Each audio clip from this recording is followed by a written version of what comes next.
kasih buat peneraju acara. Kombinasi kehakiman teguh keadilannya, penjaga masa yang setia, dip-dip kehormat seterusnya hadirin wal hadirat, pemacu minda kelas pertama. Assalamualaikum warahmatullahi wabarakatuh dan salam Islam di hati. Firman-firman Allah yang menggetarkan jiwa dalam Al-Quran, kitab paling mulia.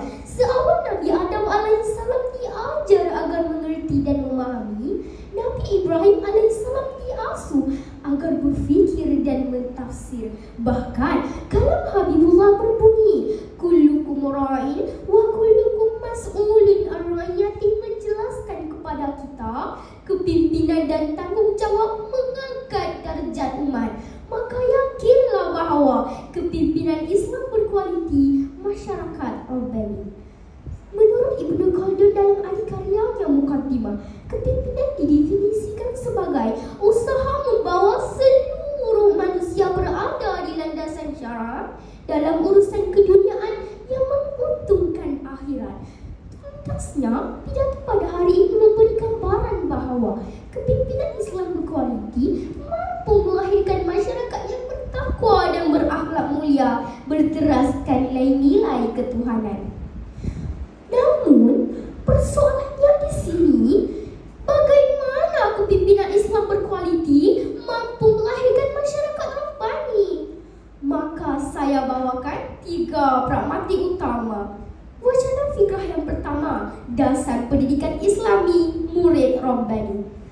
Dalam melangkah warna-warni era pendidikan dini hari, kepimpinan Islam melalui Jabatan Sulti Malaysia telah memperkenalkan dasar pendidikan kafah yang lebih holistik, meliputi duniawi wal ukhrawi. Usaha ini dikerahkan bagi menampung kekurangan dan memantapkan lagi dasar pendidikan sedia ada.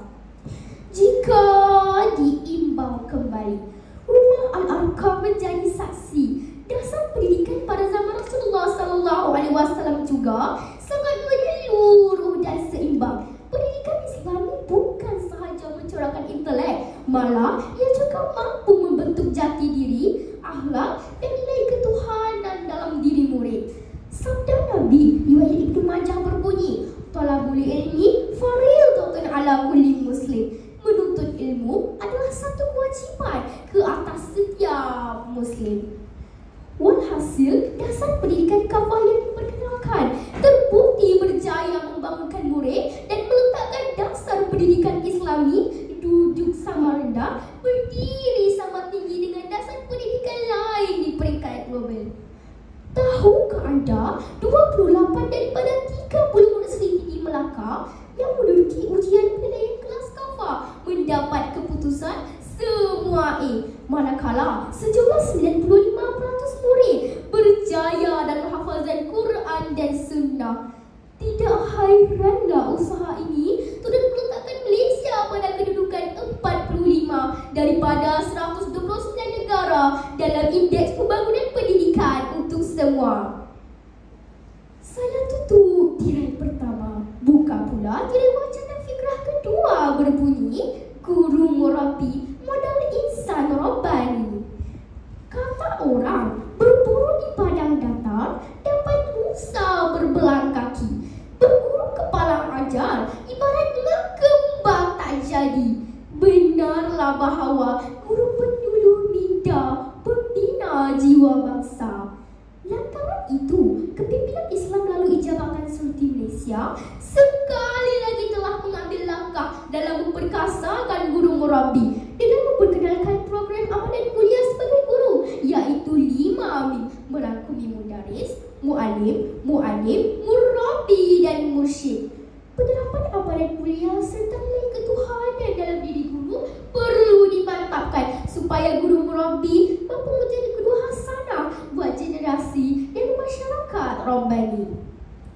Sekian buat para pendidik atas kecemerlangan yang dikecapi. Hasil didikan guru murabi, 2 pelajar seriti berjaya beraksi dalam Rewetel Antarabangsa UNIKL. 5 pelajar seriti mendapat anugerah kecemerlangan Berikat Negeri. Terima kasih guru murabi. Sidang pendengar yang budiman, kini saya dibangkitkan pula wacana fikrah ketiga dan terakhir, iaitu kepimpinan harmoni ummah Rabbani. Islam memimpin kedamaian. Seperti di zaman baginda Rasul, Islam tidak memandang enteng akan kepercayaan yang lain. Sebaliknya, rakyat Madinah berbilang agama dan anutan saling meraihkan. Pendidikan Islam bukan sahaja mencorakkan intelek, malah ia juga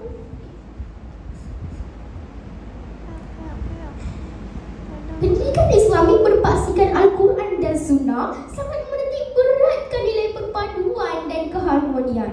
Setiap manusia itu walau berbeza pada zahirnya, tetapi tetap sama di mata Pencipta.